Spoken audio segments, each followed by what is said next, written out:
Okay, picture this with me.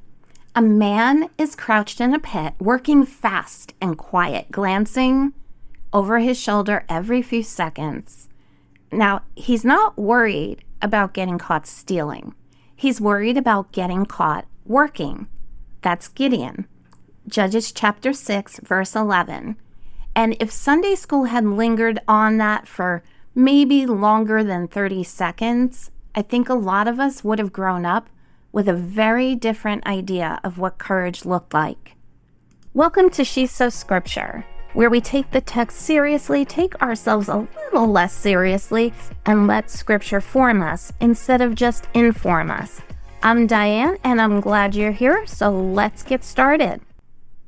Okay, so I have to tell you that I really love the story of Gideon, mainly because I can relate to his feeling. And I'm sure that many of you will feel the same way.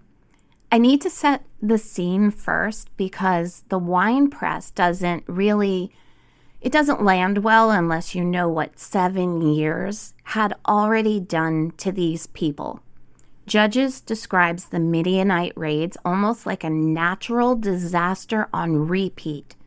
Every single time Israel finished planting, the Midianites and their allies, the other ites, came up out of the east, camped on the land like locusts, and stripped it bare. Not some of the harvest, all of it. No sheep, no ox, no donkey left for Israel. Same point in the growing cycle, year after year, for 7 years running. People were retreating into dens and caves and mountain strongholds just to survive their own farmland. So by the time we meet Gideon, hiding isn't an overreaction. It's a normal day. And Gideon specifically is threshing wheat inside a wine press. Now, I used to read right past that little detail. Wine press, fine. Agricultural equipment, moving on. But it's a strange detail once you know what threshing is actually supposed to look like. You thresh and winnow grain out in the open where the wind does half the work for you. You beat the grain loose, toss it up in the air, and let the breeze carry the chaff away. That's the whole design. A wine press is built for the opposite job. Treading floors, collection vats, pits made for stomping grapes, not catching a breeze. Gideon has taken a task that needs open air and shoved it into a hole in the ground because doing it badly in secret beats doing it properly where Midian can see him. He's not being lazy. He's a man doing the math on fear every single day and landing on hidden and inefficient over visible and vulnerable. And this is the exact moment the text picks for an angel to sit down under a nearby tree and say, Adonai is with you, O mighty man of valor. He didn't say, don't be afraid. Didn't say, here's the plan. The first thing spoken over Gideon is a title he hasn't done one single thing to earn. He's hiding in a pit when he hears it.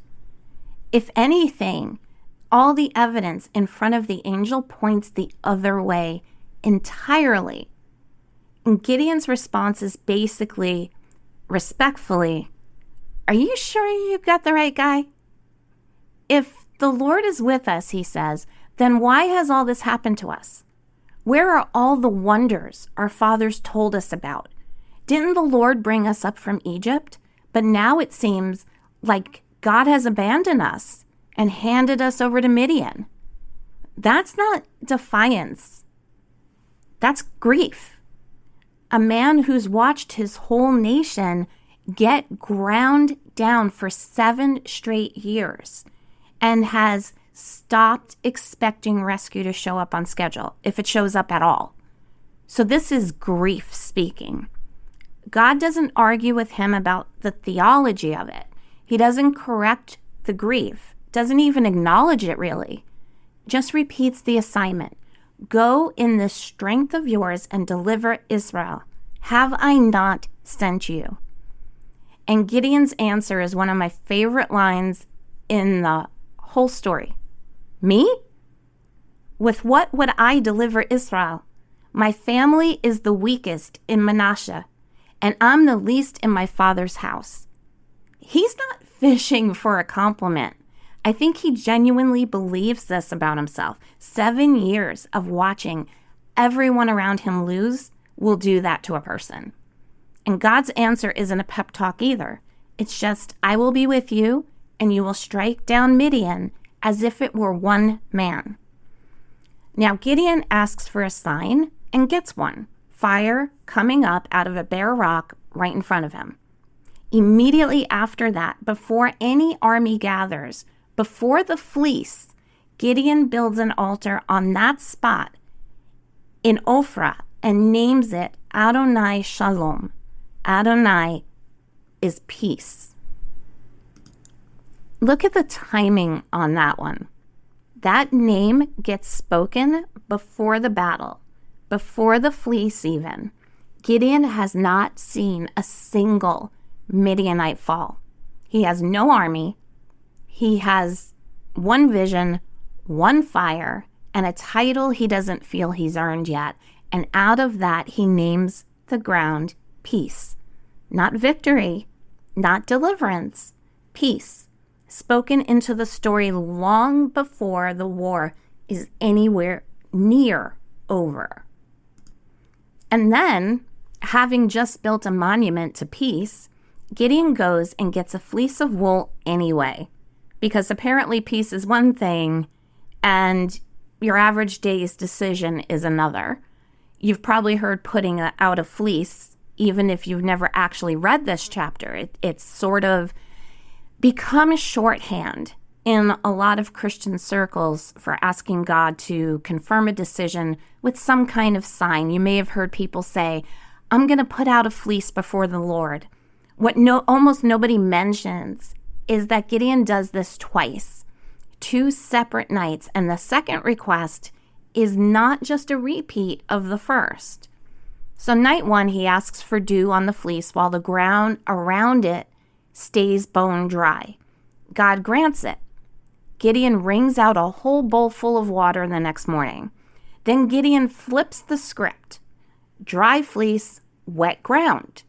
That's the bolder ask because it closes off the one exit Gideon might have used to talk himself out of believing the first sign. There's no more room for coincidence. We got handed the fleece as a tidy little object lesson. Put out your fleece, watch God confirm the plan, scene. Nobody mentioned Gideon's second request is the harder one to ask, or that God's patience doesn't run thin between the first ask and the second. There's no rebuke in the text, not even I can imagine I would probably have said ugh at this point. Then Gideon finally has an army standing behind him. 32,000 men show up ready to fight. And God looks at that number and says, you've got too many. Too many. Not too few. Because if 32,000 men win this fight, Israel is going to walk away from it saying, my own hand saved me. So God starts trimming down. First, anyone who's afraid gets permission to go home. No shame. And 22,000 men take him up on it right there. That still leaves 10,000. Still too many. So God sends the rest down to the water and tells Gideon to watch how they drink. Some of them kneel all the way down, face to the stream, and others scoop water in their hands and lap it up while on their feet. 300 men land in that second group, and God tells Gideon, with these 300, I will save you. Now, I want to be honest with you here because this is exactly where a lot of teaching gets ahead of the text. You'll hear a lot of sermons, if you listen, explain that the lappers got picked because they stayed alert, eyes up, watching for danger, while the kneelers had their face down in the water. They let their guard down with it. It's a compelling read. It might even be true, but the text itself never actually tells us why the drinking posture mattered or what it revealed about those particular men. It just tells us that the test happened and 300 came out on the other side of it. It's the number itself doing the work. 300 men against a Midianite camp described as thick as locusts, camels like sand on the seashore.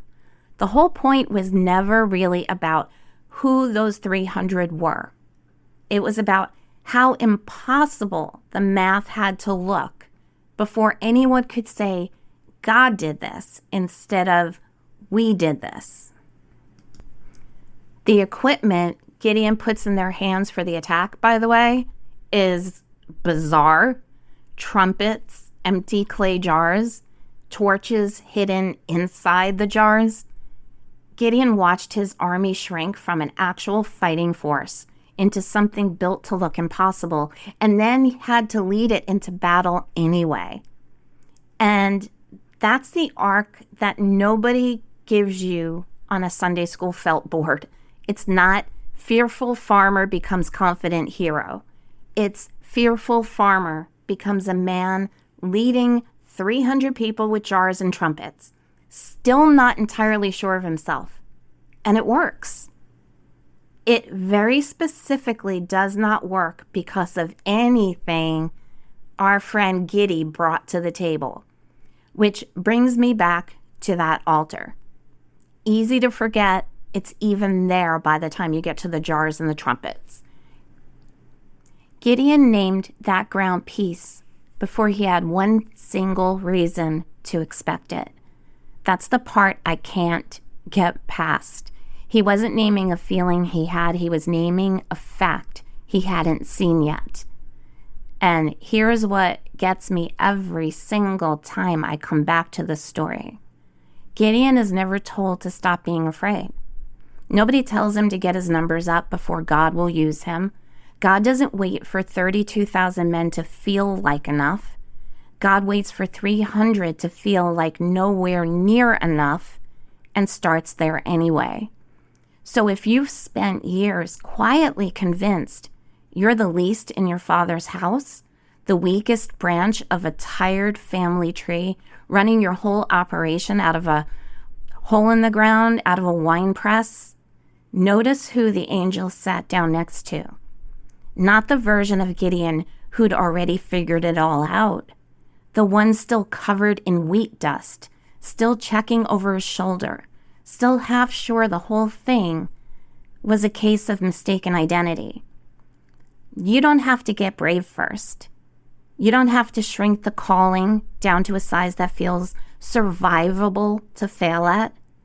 You don't have to wait for the fear to pass before you let the Lord call you what he's already decided to call you. Gideon didn't clean himself up before Adonai Shalom got spoken over that ground. He was still hiding when it happened. Maybe that's the invitation sitting underneath this whole strange little story.